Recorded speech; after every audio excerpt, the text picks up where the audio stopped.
warahmatullahi wabarakatuh. Innal hamdalillah nahmaduhu wa nasta'inuhu wa nastaghfiruh wa na'udzu billahi min syururi anfusina wa min sayyiati a'malina. Man yahdihillahu fala mudhillalah wa man yudlil fala hadiyalah. Asyhadu an la ilaha illallah wahdahu la syarikalah wa asyhadu anna Muhammadan abduhu wa rasuluh. Allahumma salli ala sayyidina Muhammad wa ala alihi wa ashabihi wa man tabi'ahum bi ihsanin ila yaumil qiyamah. Amma ba'd. Pemirsa channel YouTube PCNU Kabupaten Nabire yang senantiasa kaum muliakan, kita patut bersyukur kehadirat Allah Subhanahu wa taala karena kita diberikan kesempatan, baik itu kesehatan, nikmat panjang umur, terlebih kita pada kesempatan ini diberikan kesempatan oleh Allah dapat bertemu kembali dengan bulan suci Ramadan di tahun 1443 Hijriah. Ini betul-betul satu nikmat yang sangat luar biasa, di mana semua kaum muslimin di seluruh dunia ini mendambakan akan berjumpa dengan bulan suci Ramadan, tetapi justru takdir berkata lain. Allah terlebih dahulu memanggil orang tersebut sehingga tidak dapat berjumpa dengan bulan suci Ramadan. Namun alhamdulillah kita semua masih diberikan kesempatan oleh Allah bisa bertemu kembali dengan bulan suci Ramadan di tahun ini, tepatnya di tahun 1443 Hijriah. Dalam kesempatan ini saya ingin memberikan tausiah atau ceramah pendek, di mana ketika kita memasuki bulan suci Ramadan, khususnya dan umumnya umat muslimin di seluruh tanah air, wabil khusus di lingkungan kita masing-masing, biasanya mulai awal Ramadan, terutama di 10 hari yang pertama, masjid biasanya penuh sampai tidak muat. Kemudian setelah memasuki 10 Ramadan yang kedua agak berkurang, dan memasuki 10 akhir Ramadan biasanya kurang sekali. Nah, dalam hal ini kami akan menyampaikan tentang tutorial cara bertoharoh, terutama dalam kita mempraktekkan untuk mengambil air wudhu. Di mana wudhu ini jamaah kaum muslimin dan muslimat di mana berada, wabil khusus kita yang berada di Kabupaten Nabire melalui channel PCNU ini, kita semua hafal dan bahkan kita semua paham.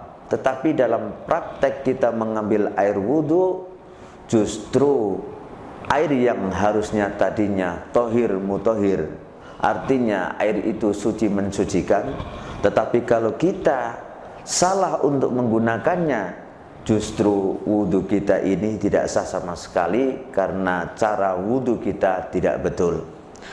Maka dalam kesempatan ini saya akan memberikan tutorial atau praktek ceramah pendek ini tentang kaifiyah atau tata cara menggunakan air untuk berwudu dengan benar. Oleh karena itu, kami akan menyampaikan bahwa di dalam Al-Quran yang pokok tentang orang mau melakukan ibadah sholat, sesuai firman Allah, ya ayyuhalladzina amanu idza qumtum ilas sholah faghsilu wujuhakum wa aydiyakum ilal marafiq wamsahu biru'usikum wa arjulakum ilal ka'bain. 4 pokok ini yang di dalam Al-Quran secara garis besarnya. Maka di dalam buku fikih dapat kita jumpai bahwa fardunya wudhu ada 6. Yang pertama adalah niat. Karena niat ini sangat penting untuk menentukan suatu amalan ibadah seseorang, di mana ketika kita melakukan satu amalan harus diawali dengan niat. Maka niat ini penting. Maka niat wudhu secara garis besar kita faham dan kita tahu Nah, bersamaan dengan kita mengucapkan niat, kita membasuh muka kita. Artinya bahwa muka ini harus dibasuh mulai dari tumbuhnya rambut sampai dengan batas telinga kanan kiri dan di bawah dagu harus basah semua. Ini terkadang ketika kita mempraktekkan hal seperti ini, banyak sekali di antara jamaah atau mungkin saudara-saudara kita kurang pas dalam artian bahwa ketika kita membasuh muka ini harus basah semua. Kalau memang cukup sekali kita rasa cukup, sah. Namun di dalam keterangan kitab di hukum fikih, sunahnya sampai 3 kali. Kemudian setelah itu kita membasuh tangan. Membasuh tangan itu tidak cukup hanya sekedar basah. Itu sampai batas siku harus basah. Nah, makanya dalam kita memakai baju atau pakaian yang kita pakai harus longgar. Jangan sampai ketika kita memakai baju nggak bisa dilipat, dising-singkan sampai batas siku begini. Nah, disunahkan mengutamakan anggota yang kanan dan mengakhirkan anggota yang kiri seperti ini. Ketika kita membasuh tangan kita sampai batas siku, kanan dahulukan, kiri juga diakhirkan. Kemudian wamsahu biru'usikum. Artinya wamsahu biru'usikum ini bahwa kita mengusap sebagian kepala. Nah, ini yang banyak terjadi di antara kita. Dikira itu hanya mengusap rambut saja, terutama di kalangan ibu-ibu yang rata-rata rambutnya panjang. Jadi cuma hanya diurut rambutnya saja. Padahal konsepnya Al-Quran mengatakan wamsahu biru'usikum. Akhirnya membasuh sebagian kepala. Karena kepala kita terdiri dari rambut, maka rambut kita pun basah. Maka menurut mazhab Syafi'i, ketika 3 helai rambut ini basah, boleh di pinggir, boleh di tengah, boleh di samping kiri, 3 helai saja basah itu sudah sah. Tetapi apa resikonya? Jadi ketika kita hanya 3 rambut yang 3 helai yang basah, itu besok kita susah dikenali oleh Rasulullah SAW. Karena Rasulullah SAW bisa mengenali kita itu dengan asrornya, dengan bekasnya wudhu kita.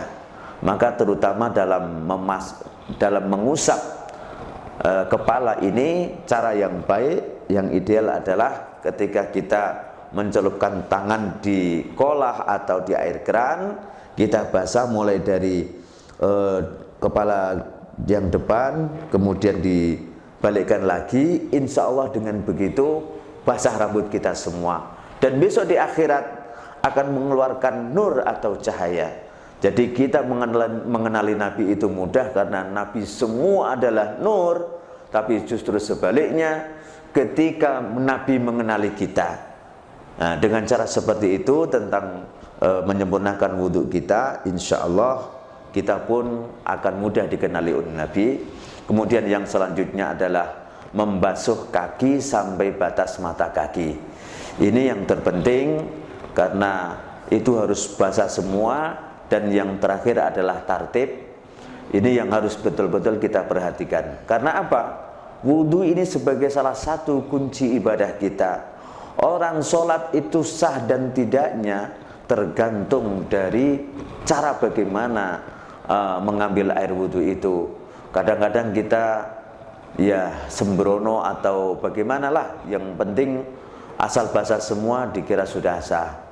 Padahal semua itu ada ilmunya. Dan mudah-mudahan dengan tutorial ini bermanfaat terutama bagi diri saya pribadi dan umuman pemirsa di channel YouTube PCNU Kabupaten Nabire dan umuman kaum muslimin dan muslimat dimanapun berada. Sekian yang dapat kami sampaikan, kurang lebihnya mohon maaf. Akhirul kalam, wallahul muwafiq ila aqwamit thoriq. Wassalamualaikum warahmatullahi wabarakatuh.